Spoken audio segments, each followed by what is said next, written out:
Hi guys, welcome to Oliveboard SSC and railways channel. मैं सौरभ, आप सभी लोगों का साइंस फैकल्टी और सभी का वेलकम करता हूं आज की इस वीडियो में। और आज की ये वीडियो अपनी बहुत इंपॉर्टेंट है आरआरबी एनटीपीसी सीबीटी 2 एग्जाम के लिए।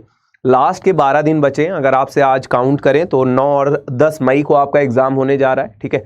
तो लगभग 12 दिन बचे हैं। तो इन 12 डेज में आपको क्या करना चाहिए, ठीक है, क्या आपकी फाइनल स्ट्रेटेजी होनी चाहिए, क्या बेस्ट स्ट्रेटेजी होनी चाहिए हर कैंडिडेट की जो कि एग्जाम अपीयर करने जा रहा है 9 और 10 मई को लेवल 4 और लेवल 6 का। साथ ही बात करेंगे कि जो आपका 120 नंबर का पेपर होगा उसमें आपको कितने मार्क्स यहाँ पे स्कोर मिनिमम करने ही चाहिए, ताकि आप वहाँ पे ये बात श्योर कर सकें कि आपका सिलेक्शन फाइनल हो जाएगा या नहीं, है ना। तो चलिए इसी पे बात करते हैं थोड़ा। और वीडियो शुरू करने से पहले छोटी सी बात है, आरबीआई असिस्टेंट का मेंस का कोर्स ऑलरेडी लॉन्च्ड है और ये आपके बैंकिंग सुपर एलीट में इंक्लूडेड है, तो आप इसे परचेज कर सकते हैं, ठीक है। और ऑलिव बोर्ड का ऐप आप प्ले स्टोर से डाउनलोड कर सकते हैं, आप oliveboard.in वेबसाइट पे भी विजिट करके कोर्स परचेज कर सकते हैं, ठीक है। यूज कोड आपको करना है सौरभ, यहाँ पे आपको और 5% एक्स्ट्रा डिस्काउंट मिल जाएगा, तो आप इसे प्रेफर कर सकते हैं। इसके बाद एक क्रांति बैच भी है आरबीआई असिस्टेंट मेंस के लिए, तो आप अगर जीएस अपनी और बेहतरीन तरीके से प्रिपेयर करना चाहते हैं तो आप आदित्य सर का ये कोर्स जरूर ज्वाइन करिए क्रांति बैच में, ठीक है। और इसके लिए भी कोड आप सौरभ यूज करिए, जहां पे आपको 5% और एक्स्ट्रा डिस्काउंट मिलेगा। क्लियर?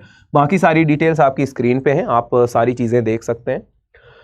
चलिए तो बात करते हैं अपनी स्ट्रेटेजी पे, जो कि हमें मेन डिस्कशन में लाना है। और सीबीटी 1 तो हो ही चुका, आपको पता है, आपका ऑलरेडी क्लियर्ड है, आपको ये भी पता है किस पैटर्न में आपने एग्जाम दिया था। अब बात करते हैं सीबीटी 2 एग्जाम पैटर्न की। तो पैटर्न सभी बच्चों को पता है, बस एक बार फिर से मैं बता दे रहा हूं कि आपके जो मैथ्स में रहेंगे क्वेश्चंस रहेंगे 35, जनरल इंटेलिजेंस एंड रीजनिंग में क्वेश्चंस रहेंगे 35 और जनरल अवेयरनेस में रहेंगे 50। ओवरऑल कितने क्वेश्चंस रहेंगे? 120। यही चीज आपका प्री में क्या था, जब आपने सीबीटी 1 का एग्जाम दिया था तो मैथ्स में 30 थे, रीजनिंग में 30 थे और जनरल अवेयरनेस में आपके 40 थे, और ओवरऑल कितने क्वेश्चंस थे? 100 क्वेश्चंस थे, ठीक है। तो अब यहां पे पिछली बार सीबीटी 1 में आपको 90 मिनट्स ही दिए गए थे सॉल्व करने को पेपर, ठीक है, और आपने 100 क्वेश्चन किया था 90 मिनट्स में। लेकिन अब सीबीटी 2 में क्या यहां पे ट्विस्ट है? यहां पे ट्विस्ट ये है कि अब आपके 20 और क्वेश्चंस यहां पे बढ़ गए, ठीक है। There are 20 more questions now. तो 20 क्वेश्चंस बढ़ गए, लेकिन आपका जो ड्यूरेशन है एग्जाम का वो तो उतना ही है, टाइम जो आपको देना वो तो उतना ही है। मतलब थोड़ा सा स्ट्रेटेजी अपनी चेंज करनी पड़ेगी, ठीक है। कैसे आपको रिवाइज करना है, क्या पढ़ना है और कैसे टाइम मैनेजमेंट अपना देखना है, सारी चीजें आपको थोड़ा सा यहाँ पे स्ट्रेटेजी बदलनी पड़ेगी, ठीक है। अच्छा, आप मॉक लगा रहे हैं, अगर आप मॉक लगा रहे हैं तो आपको ये तो पता ही होगा कि आप कौन सा सेक्शन कितने देर में कंप्लीट कर रहे हैं, लेकिन मैं एक आइडियल रफ बता दे रहा हूं कि कितना लगना चाहिए, मेरे अकॉर्डिंग कितना टाइम लगना चाहिए आपको एक सेक्शन में। तो अगर मैं मैथ की बात करूं तो मेरे हिसाब से मैथ में आपको 40 से 45 मिनट्स बहुत है, ठीक है। आप लगभग अपना आधा समय 40 से 45 मिनट 35 क्वेश्चन सॉल्व करने को दे सकते हो। 50 क्वेश्चन जो है ये आपके मैक्सिमम 12 से 13 मिनट में हो जाने चाहिए, क्योंकि ये ऐसी चीज है आपका जिसमें कि आपसे आता है तो आता है, ठीक है। आप क्लिक करोगे ऑप्शन, आगे बढ़ोगे, और अगर नहीं आता तो फिर इसके बाद वहां पे सोचने का कोई मतलब नहीं है। और बचा रीजनिंग, तो रीजनिंग में अगर आप देखो तो जो भी आपका यहाँ पे टाइम एक्स्ट्रा बच गया, ठीक है, अगर हम दोनों को, है ना, मिनिमम और मैक्सिमम दोनों वैल्यू अगर कंसीडर करें तो यहाँ पे 52 मिनट हो जाएंगे आपके और यहाँ पे 58 मिनट हो जाएंगे, ठीक है। तो इसके बाद जो लगभग आपके 32 से यहाँ पे कितने मिनट बच रहे हैं, अगर 60 देख लें तो यहाँ पे 38 मिनट, राइट। सो अराउंड आपका 38 मिनट्स आप मैक्सिमम मान करके चलें और मिनिमम आप 35 मिनट्स मान के चलें। इतना आपको कितना लगना चाहिए? रीजनिंग में लगना चाहिए, ठीक है। ये मेरी तरफ से आइडियल कंडीशन है कि जो आपको रियल में टाइम स्पेंड करना है सारे सेक्शन में, ठीक है। लेकिन स्टिल कुछ बच्चों की अलग स्ट्रेटेजी होती है, कुछ बच्चे 7 से 8 मिनट में ही पूरी जीएस कंप्लीट कर लेते हैं, मैथ के लिए ज्यादा टाइम बचा लेते हैं। तो हर बच्चे का कैंडिडेट वाइज डिपेंड करती है ये चीजें, है ना, डिफर करेगा। लेकिन फिर भी मेरे आपको एक सजेशन है कि आप इस अकॉर्डिंग अपना टाइम मैनेजमेंट वहां पे आपको देखना है। आपने मॉक्स में अभी 12 दिन बचे, बात करेंगे उस पर कि मॉक्स अभी कितने लगाने, कितने दिनों तक लगाने हैं। पीडब्ल्यूडी कैंडिडेट को 120 मिनट मिलता है, ये आपको पता है। हर क्वेश्चन 1 नंबर का होगा, 120 मार्क्स का पूरा पेपर होगा, 1/3 की निगेटिव मार्किंग होती है, ये भी आपको पता है। डिफरेंट लेवल जो आपके हैं, level 2, level 3, level 5, level 6, level 4, वहां पे क्वेश्चंस का लेवल ऑफ डिफिकल्टी भी अलग अलग होना है, ठीक है। अगर लेवल 6 अच्छी पोस्ट है, ग्रेजुएशन पोस्ट है, स्टेशन मास्टर की पोस्ट है, तो डेफिनेटली लेवल 6 का पेपर थोड़ा सा अच्छा होगा और लेवल 2 का आपका जो पेपर होगा वो थोड़ा सा आसान होगा। क्लियर है। चलो अब बात करते हैं रणनीति भाई, जो मेन आज का डिस्कशन है कि आपकी रणनीति क्या होनी चाहिए भाई। 12 दिन है आपके पास, 12 दिन है। अगर आज के दिन को छोड़ दो तो आपका क्या कितने बचते हैं, टोटल 12 डेज बचते हैं, ठीक है। तो अगर मैं बात करूं मॉक्स की, तो मॉक्स आपको कितने लगाने हैं और कितने दिन आपको मॉक्स यहां पे लगाने हैं, ठीक है। तो एक बात याद रखना, केवल आपको नेक्स्ट 8 to 9 डेज आपको मॉक लगाने हैं, ठीक है। 12 डेज में नेक्स्ट 8 to 9 डेज आपको मॉक्स लगाने हैं और इन 8 to 9 डेज में आपको 8 से 9 मॉक्स ही लगाने हैं। एवरी डे बस मॉक्स लगाने हैं। लास्ट के 2 से 3 दिन किसी भी तरह का कोई भी मॉक टेस्ट आपको नहीं देना है, बस आराम करना है। जो आपने मॉक लगाए हैं पहले से, उनको आप वापस जाओ, उनका एनालिटिक्स में जाओ, वहां पे जो क्वेश्चंस गलत करा था आपने, उन क्वेश्चंस को एक बार से रिपीट करो। लास्ट के 3 डेज में क्या करना है, लास्ट के 3 डेज में, लास्ट के 3 डेज में अभी भी वही करना है। ऐसा नहीं करना कि अभी नहीं करना है, लेकिन लास्ट के 3 डेज में कोई मॉक्स नहीं करने हैं, केवल आपको प्रीवियस मॉक्स अपने एनालाइज करने हैं। क्या करने हैं, प्रीवियस मॉक्स आपको एनालाइज करने हैं, ठीक है। ये इंपॉर्टेंट है, प्रीवियस मॉक्स आप एनालाइज करो। क्लियर है। इनमें देखो कि आपने क्या गलत किया, मैथ्स में क्या कौन से क्वेश्चंस गलत करे थे, रीजनिंग में क्या गलत किया था, जनरल अवेयरनेस, जनरल साइंस में आपने क्या गलत किया था, ठीक है। तो इनको आप एनालाइज करो, ताकि अगर वही same question, same pattern question अगर पेपर में रिपीट होता है तो वो आपका गलत ना हो, ठीक है। तो ये मेरी तरफ से मॉक के लिए स्ट्रेटेजी है। बाकी तो आपको पता ही है कि एनालिसिस बहुत अच्छे से करना होता है, ठीक है, मॉक्स का, और वहां पे मेन एनालिसिस ही है मॉक्स की। अगर आप अगले 8 से 9 दिन में भी मॉक्स लगाने जा रहे हो तो मेन इंपॉर्टेंट चीज है कि आप ये 8 से 9 मॉक्स लगाते तो इसका एनालिसिस कैसे करते हो, कैसे आप ये जजमेंट लेते हो, कैसे आप ये चीज डिसाइड करते हो कि जो मैं आज गलत कर रहा हूं वो मैं कल नहीं गलत करूंगा, या आज अगर कंपाउंड इंटरेस्ट का क्वेश्चन नहीं बना तो कल आप ये चीज को क्लियर कर लोगे कि कल से कंपाउंड इंटरेस्ट का सवाल नहीं गलत करेंगे, है ना। तो ये आपका एनालिसिस ही मेन आपका क्रूशियल पार्ट होता है, जो कि आपके मार्क्स बढ़ाता है पेपर में। तो ये मेरी तरफ से मॉक्स की छोटी सी स्ट्रेटेजी थी जो कि फॉलो करना है। शुरुआत करते हैं रणनीति आपकी जीके, जीए और जीएस से, जो कि आपका 50 मार्क्स का होने वाला है पूरे 120 में। यानी कि अराउंड ये कितना हो गया आपका 40 से 41% आपका 100% में 120 मार्क्स में क्या है आपका जीके, जीए और जीएस, ठीक है। जीएस का यहां पे मतलब है जनरल साइंस, याद रखिएगा, ठीक है। ये जीएस आपका जनरल स्टडीज नहीं, ये जनरल साइंस है, ठीक है। और जनरल साइंस में 50 में से अराउंड 20 क्वेश्चंस आने हैं। कितने आने हैं, 20 क्वेश्चंस आपके यहां से रहने हैं। और जो बचे हुए 30 क्वेश्चन है वो आपका जीए, अगर मैं बोलूं तो ये बोल दो करंट अफेयर्स, इसे कह दो।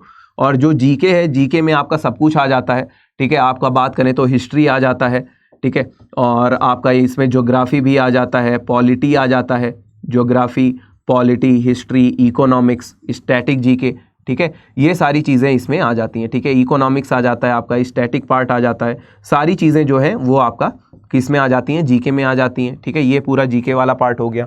और करंट अफेयर्स, तो जो अब आपके 30 क्वेश्चन है इसमें डिवाइड होते हैं। करंट अफेयर्स अराउंड आपके 8 से 10 सवाल रहने वाले हैं, ठीक है। करंट अफेयर्स का वेटेज बढ़ गया है तो 8 से 10 सवाल रहेंगे।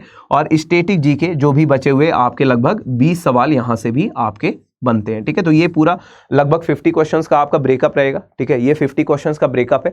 करना क्या है, कुछ नहीं करना है, जितना आपने पढ़ लिया 12 दिन में ऐसा कुछ आप आउट ऑफ द बॉक्स नहीं कर सकते, और that is the reality. Main क्या करना है, जितना भी आपने पढ़ा है करंट अफेयर्स, जितना भी लास्ट आपने 7 से 8 मंथ या 9 मंथ 10 मंथ जितने भी मंथ्स की आपने करंट अफेयर्स पढ़ी है, और जो भी चीजें आपने उसमें मार्क करके रखी हैं उन चीजों को रिवाइज करिए प्रॉपरली। जितना भी आपने पढ़ रखा है उन सारी चीजों को आप रिवाइज कीजिए, ठीक है, रिवीजन करें उनका। और मैंने साइंस में भी बहुत सारा कुछ करा रखा है ऑलरेडी, है ना। और हो सकता है आपने किया भी हो सारी चीजें, तो जहां से भी आपने इस साइंस के कंसेप्ट पढ़े हो, जहां से भी आपने एमसीक्यूज वगैरह साइंस के करे हो, तो उन चीजों को भी इन लास्ट 8 to 9 डेज में 10 डेज में आपको रिवाइज करना है। और जितना आपने इनमें पढ़ा हो, कुछ भी मैं ये कहना चाह रहा टोटली कि आपको एक्स्ट्रा नहीं पढ़ना है, एक्स्ट्रा पढ़ने का टाइम भी नहीं है, आप पढ़ भी नहीं सकते हो। और हिस्ट्री, ज्योग्राफी, पॉलिटी, इनमें जितना भी आपने सिलेबस पहले कवर कर रखा है उन सारी चीज़ों को पूरा अपना कवर करके चलना है। स्टैटिक जीके की अगर मैं बात करूं तो स्टैटिक जीके में वर्बली आपको टॉपिक्स बोल दे रहा हूं कि जो आपका रिवर सिस्टम होता है, रिवर सिस्टम जरूर पढ़िए। इसके बाद आपको नेबरिंग कंट्रीज पढ़नी है। सेकंड चीज़, आपके जितने भी स्टेट्स एंड यूनियन टेरिटरीज हैं उनको पढ़ना है।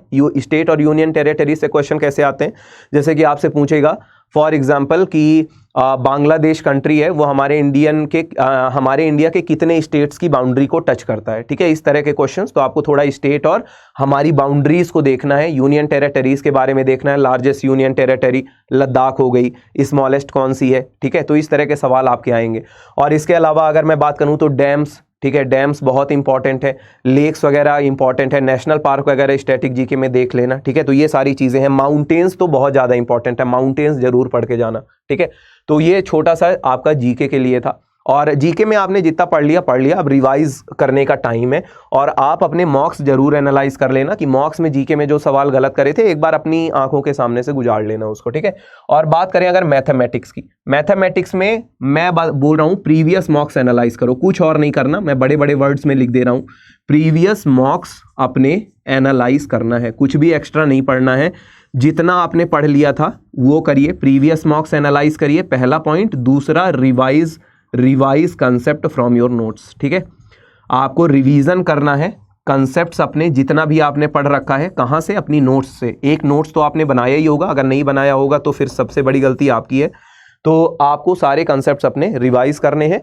और प्रीवियस ईयर मॉक्स, ये प्रीवियस मॉक्स ये मेन पार्ट है, ये मेन पार्ट है। क्यों ये मेन पार्ट है, मैं ये क्यों कह रहा हूं प्रीवियस मॉक्स एनालाइज करना है। देखो, जो आपने गलती मॉक्स में करी है, ठीक है, जो आपने पीछे 15, 20, 30, 25 जितने भी मॉक्स आपने लगाए, ठीक है, जो आपने मैथ में गलती इन मॉक्स में करी है और मॉक एनालाइज नहीं किया है, ठीक है, तो आप ये गलती, आपको लग रहा है कि आपने घर में गलती करी है, मॉक में अब दोबारा नहीं होगी मेरे से, तो ऐसा बिल्कुल भी नहीं है। आप अगेन एंड अगेन ये गलती एग्जाम में भी करने जाओगे, ये फिक्स है कि वो गलती आपसे फिर से एग्जाम में होगी। अगर किसी कंसेप्ट आपको मिस हुआ था मॉक लगाते टाइम, अगर आपने एक मेथड या एक कोई टाइप है पर्टिकुलर क्वेश्चन का, for example time, speed and distance का एक पर्टिकुलर टाइप है, अगर आप वहां पे मॉक में भूल गए वो टाइप और एग्जाम में आया तब भी आप भूलेंगे ही, ठीक है। तो ये बात याद रखिएगा, प्रीवियस मॉक्स एनालाइज करो, देखो कौन सा मैथ का सवाल छोड़ा, कौन सा मैथ का सवाल गलत हुआ, कौन से मैथ के सवाल में तुमने ज्यादा टाइम लिया, ये 3 कैटेगरी पे आपको एनालाइज करना है। और अपना पुराने नोट से रिवीजन करना है मैथ्स का, एक्स्ट्रा कुछ नहीं करना। और बाकी जो 8-10 मॉक लगाओगे वो 8-10 मॉक लगाना है। अब लास्ट में क्या आता है आपका रीजनिंग। रीजनिंग में आप क्या करोगे, रीजनिंग में क्या चीज करोगे, अगेन सेम चीज करना है। क्या करना है आपको, प्रीवियस ईयर पेपर और प्रीवियस मॉक दोनों करना है, ठीक है, प्रीवियस ईयर पेपर। अब कहोगे सर तो पेपर तो लास्ट टाइम 2016 में हुआ था एनटीपीसी सीबीटी 2 का, कौन सा पेपर एनालाइज करें, कौन सा पेपर करें, तो आपको करना है एसएससी सीजीएल के पेपर। किसके करने हैं, एसएससी सीजीएल के, जो आपका 2020, ठीक है, और 2021 का जो आपका रीजनिंग आई है, ठीक है, उनको करके जाना। सीएचएसएल का पेपर कर लेना 2019 और 2020 वाला। इनको अगर आपको मन हो, मेरी तरफ से सजेशन तो ये रहेगा कि पेपर का लेवल अच्छा रहेगा सीबीटी 2 का। ये 2 एग्जाम के 2 आपको प्रीवियस ईयर पेपर कर लेने हैं, थोड़ा सा आपकी अच्छी प्रैक्टिस हो जाएगी। और एक और चीज आप अपने जब प्रीवियस मॉक्स एनालाइज करोगे ना, ये पहली चीज हो गई। दूसरी चीज है कि जब आप प्रीवियस मॉक्स अपने एनालाइज करोगे तो वहां पे एक आपको पैटर्न पता चलेगा। क्या पैटर्न पता चलेगा, मैं पहले कहता हूं मॉक्स एनालाइज करना बहुत जरूरी है। पैटर्न क्या पता चलेगा तुम्हें, कि तुम एक सिमिलर पैटर्न में हमेशा क्वेश्चंस गलत कर रहे हो। क्या पता चलेगा, एक सिमिलर पैटर्न में तुम हमेशा क्वेश्चंस गलत करते हुए चल रहे हो, ठीक है। अगर आपका ब्लड रिलेशन से क्वेश्चन गलत हो रहा है तो वो एक पैटर्न में एक लेवल के बाद, कि इस लेवल के बाद इससे हाई लेवल का ब्लड रिलेशन तुम नहीं कर पा रहे। अगर तुम मिसिंग नंबर का क्वेश्चन एक लेवल के बाद नहीं कर पा रहे हो सॉल्व, ठीक है, तो हर अल्फाबेट वाले जो सवाल होते हैं, हर तरह के जो भी जितने भी रीजनिंग में क्वेश्चन बनते हैं, आप अगर देखोगे पिछले अपने 20 से 25 मॉक्स अगर आप वहां पे देखोगे ना, तो तुम एक सिमिलर पैटर्न फॉलो करके वहां पे स्कोर कर रहे होगे, है ना। कुछ सवाल सिमिलर पैटर्न में गलत हो रहे होंगे, सिमिलर टॉपिक से गलत हो रहे होंगे, तो ये चीज़ जरूर देख लेना। तो प्रीवियस मॉक्स अपने एनालाइज करो, इसके भी सेम एज मैथ, इसको भी एनालाइज करो और पैटर्न फॉलो करो अपना कि कहाँ कहाँ पे तुमने गलत किया था, ठीक है। और वही चीज़ आपका नेक्स्ट 10 डेज तक आपको यही स्ट्रेटेजी फॉलो करनी है, ठीक है।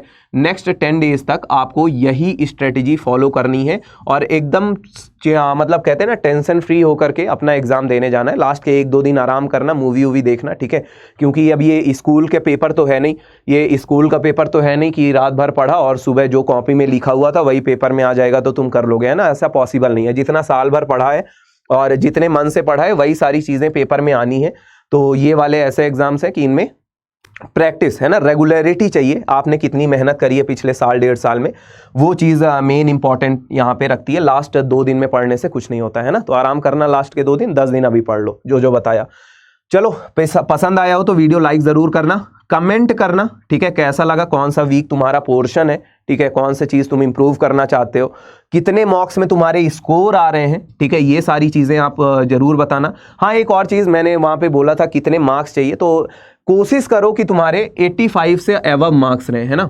85 एबव मार्क्स तुम्हारे 120 में रहें, ये कोशिश करो सारे मॉक्स में, ठीक है। सारे जो भी आगे मॉक्स लगाओ, ये इतना कोशिश करो कि आपके 85 और अगर 90 हो गए तो बहुत अच्छा है, ठीक है। अगर आपके 90 मार्क्स 120 में आ रहे हैं तो आपका श्योर शॉर्ट सिलेक्शन है, बिल्कुल टेंशन लेने वाली बात नहीं है।